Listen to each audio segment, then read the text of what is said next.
Chief justice Islamabad high court ने 1 महीना और 4 दिन के बाद महफूज फ़ैसला इसी दरख्वास्त के ऊपर सुनाया कि जेल ट्रायल नहीं किया जा सकता, जज की तैनाती गैर कानूनी गैर आइनी है।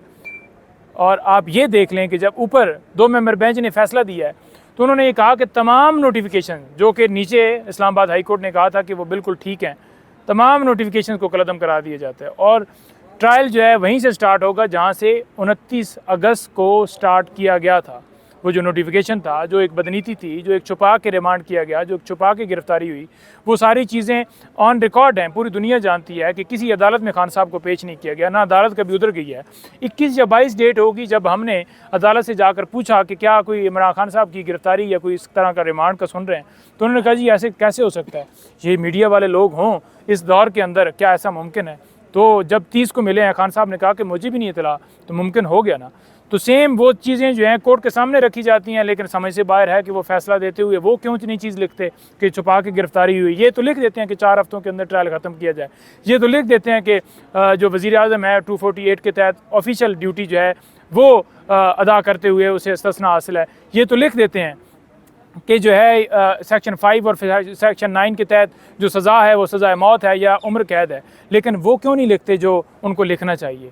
यहाँ पर कोई इस तरह से कह देना कि ये जुर्म जो है इसकी सज़ा जो है सज़ा मौत या उम्र कैद है और इस वजह से बेल नहीं हो सकती। बात यह है कि ये ट्रायल के अंदर ये चीज़ें, पूरी एक ट्रायल चलेगा जिसके अंदर एविडेंस होगी और ट्रायल जो है वो तमाम एविडेंस को देख कर, गवाहों के बयान देख कर देखेगी कि इसका जो है ये जो सेक्शन है इसके ऊपर ये इंटरेक्ट करता भी है नहीं करता, इसकी सज़ा कितनी बनती है नहीं बनती। बेल के अंदर ये कह देना कि जनाब इसकी सज़ा ये है और ये चीज़ें हैं और 4 हफ्तों के अंदर अंदर, तो ये नीचे ट्रायल कोर्ट के ऊपर असर डालने वाली बात होती है। ये उस ट्रायल कोर्ट को जो है वो कहा जाता है कि आपने भी ये लाइन लेनी है। तो ये आपके सामने है। यहाँ पर इस्लामाबाद में सुप्रीम कोर्ट में जो समाअत हुई साइफर केस के अंदर ज़मानत की दरख्वास्त के ऊपर, आज हमारी दरख्वास्त को काबिल समाअत करार दे दिया गया है और ये उसमें नोटिस जारी किए गए हैं। काबिल समाअत तब होती है, सुप्रीम कोर्ट के अंदर एक प्रोसीजर है कि वो दरख्वास्त आगे चलने के काबिल है भी या नहीं, तो उसके लिए फिर नोटिस होते हैं। आज वो बात एडमिट कर ली गई है कि ये जो इनकी ग्राउंड्स हैं जिनकी बुनियाद के ऊपर इन्होंने दलाइल दिए हैं वो ठीक हैं, इसलिए नोटिस जारी किए हैं। वो ग्राउंड्स क्या थे?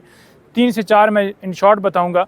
वो ग्राउंड ये थे, नंबर 1 कि जो इंटीरियर सेक्रेटरी हैं जिन्होंने कंप्लेनेंट बने, जिन्होंने कंप्लेंट जो है वो दर्ज करवाई है, ये बेसिकली फॉरेन ऑफिस के रिलेटेड मामला था, तो फॉरेन ऑफिस तो कहीं नज़र नहीं आ रहा।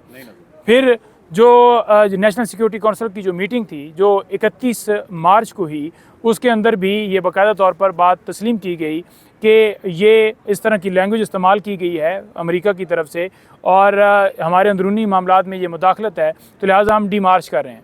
डीमार्च उस वक्त भी किया गया और वो साइफ़र की मौजूदगी में डेफिनेटली किया गया ना, लैंग्वेज तो उनके सामने रखी गई ना। इसी तरह से जब दूसरी नेशनल सिक्योरिटी काउंसिल की मीटिंग हुई जो 24/4/2022 को हुई, उसके अंदर भी ये बात तस्लीम की गई। जो दूसरी मीटिंग थी वो पहली हुई थी, इमरान खान साहब वज़ीर आज़म थे, दूसरी थी जब शहबाज शरीफ साहब वज़ीर आज़म थे। तो उनकी जो नेशनल सिक्योरिटी काउंसिल की मीटिंग है वो साइफ़र के बगैर कैसे हो सकती है और कैसे जो है वो कहा जा सकता है कि हम डीमार्च करते हैं। किसी डॉक्यूमेंट्स को देखकर डीमार्च किया गया ना। उसके बाद 9वें महीने में जाकर ये प्रोपेगेंडा किया जाता है कि वो साइफ़र जो है वो गुम हो गया, चोरी हो गया, इमरान खान साहब ने वो वापस नहीं भेजा और वो जलसे में लहराया, सियासी मकासद के लिए इस्तेमाल किया।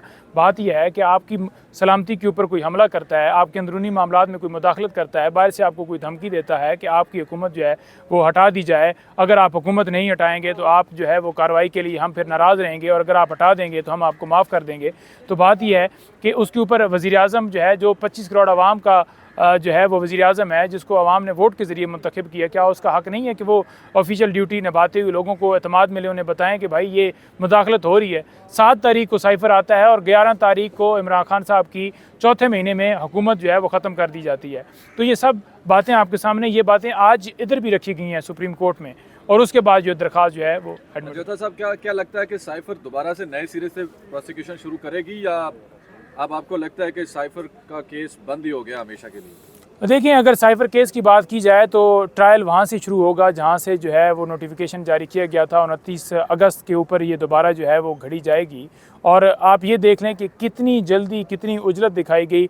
रातों रात नोटिफिकेशंस किए जाते थे, हमें रात को पता ही नहीं होता था कि जेल में जाना है या जहाँ पर समाअत होनी है। पहले दिन भी हम कंफ्यूज थे, अफवाहें फैलाई जा रही थी कि जनाब जेल के अंदर ट्रायल हो रहा है, या ये फैलाया जा रहा था कि इधर आ रहे हैं, तो हम डबल माइंडेड हुए थे। तो वो भी नोटिफिकेशन और उसके बाद जितने थे तमाम नोटिफिकेशंस को कलअदम करार दिया गया है, और जितनी प्रोसीडिंग्स उसके अंदर हुई हैं, चाहे वो कॉपियाँ तकसीम करने के हवाले से, फ़र्द जुर्म, गवाहों के हवाले से, और सारी एक्सरसाइज है फुटाइल हो गई है। आप ये देखें कि यहाँ पर इमरान खान साहब के हकूक़ को किस तरह से पामाल किया गया है, उनको इस केस के अंदर रख के कि एक दरख्वास्त अगर किसी जगह के ऊपर जाती है, उनकी ज़मानत की, तो 4-4 हफ्ते अगर फ़ैसला ही नहीं दिया जाएगा, महफूज रख लिया जाएगा, तो फिर आप कैसे कहेंगे कि मुल्क के अंदर हम इंसाफ के लिए ये अदालतें लगी हैं या इंसाफ फराहम कर रही हैं।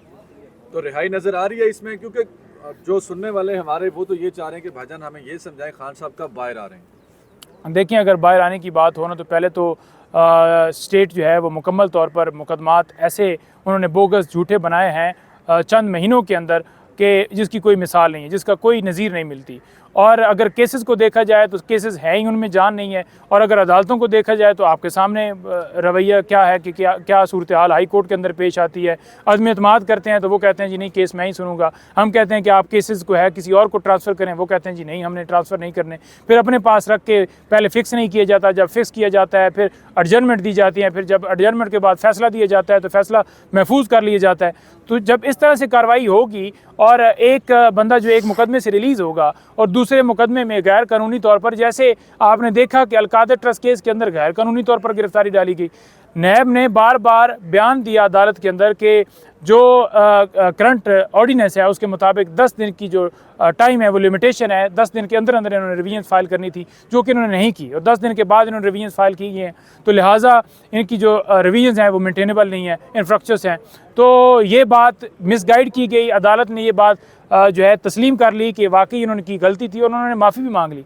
हम ये देख रहे थे कि हमारी बेल्स तो जो है वो बहाल होंगी, लेकिन इनके खिलाफ कार्रवाई भी होनी चाहिए, और हम ये देख रहे थे कि शायद इनके खिलाफ अब कार्रवाई भी करें जिन्होंने जाकर गलत बयानी की और इमरान खान साहब के हकूक़ जो हैं वो पामाल किए हैं। लेकिन आप ये देख लें कि वो दरख्वास्त ही हमारी जो है वो इंफ्रक्चर्स कर दी गई कि उन्होंने गिरफ्तारी डाल दी है। गिरफ्तारी वो तारीख इस वजह से ले रहे थे कि डेट्स आगे करवाई जाए। तो फिर आप कैसे कहेंगे कि इमरान खान साहब कल आएंगे या परसों आएंगे? ये तो कोई जो इनके पास वो कलम आया हुआ है, जो पावर आई हुई है, उसका इस तरह से इस्तेमाल कर रहे हैं कि कोई कानून जो है कोई आइन देख ही नहीं रहे। लेकिन क्या आप समझते हैं कि आइंदा इंतखाबात से कबल इमरान खान साहब बाहर आएंगे? देखिए, हमारी कोशिश जो है वो जारी है, हमारी लीगल फ़ाइट जारी है, और इंतखाबात के हवाले से पाकिस्तान तहरीक इंसाफ का पूरा लाएअमल तैयार है। ये सारे आपको लोग नज़र आ रहे हैं, हर एक बंदा इलेक्शन लड़ने के लिए तैयार है। आप ये देख लें कि आप जिधर जाएंगे, जिसको आप कहेंगे वो खड़ा हो जाएगा। ये कहते हैं कि कैंडिडेट्स की कमी है, भाई पूरा पाकिस्तान तैयार है लड़ने के लिए। आप माफिया के खिलाफ, ये एक जहाद है, एक जंग है। जंग किसके खिलाफ है? Rule of law. अब खान साहब से सवाल किया गया JIT की तरफ से जेल में, उन्होंने कहा जी कि आप तो कहते हैं जी हकीकी आज़ादी और जहाद की बात करते हैं, तो आप अपने इदारों के खिलाफ बात करते हैं और हकीकी आज़ादी अपने मुल्क से लेना चाहते हैं। उन्होंने कहा हकीकी आज़ादी, मैं ये नहीं कह रहा कि कोई आपके खिलाफ हो, मैं ये कह रहा हूँ कि अदालतें जिस तरह से मजबूर की जाती हैं फ़ैसला देने के लिए, FIA, नैब, इन सब इदारों को, एक अमीर के लिए अलग कानून है, गरीब के लिए एक छोटा मोटरसाइकिल वाला जो चोरी करता है उसकी ज़मानत नहीं होती, और एक बड़ा चोर जो है उसको बाहर से बैठे हुए बेल मिल जाती है। तो ये जो मुल्क के अंदर लाकानूनीयत है, मुल्क के अंदर जो हर चीज़ के ऊपर पाबंदी है, साफ़ियों को बोलने के ऊपर पाबंदी है, चैनल्स के ऊपर पाबंदी है, ये आज़ादी की मैं बात करता हूँ कि हम अपनी आज़ादी से, हमने एक आज़ाद रियासत बनाई थी जिसमें हम अपनी मर्ज़ी के मुताबिक ज़िंदगी गुजार सकें, किसी को मजबूर ना किया जाए, किसी के ऊपर प्रेशर ना डाला जाए। तो ये हकीकी आज़ादी की फ़ाइट है, और इसके लिए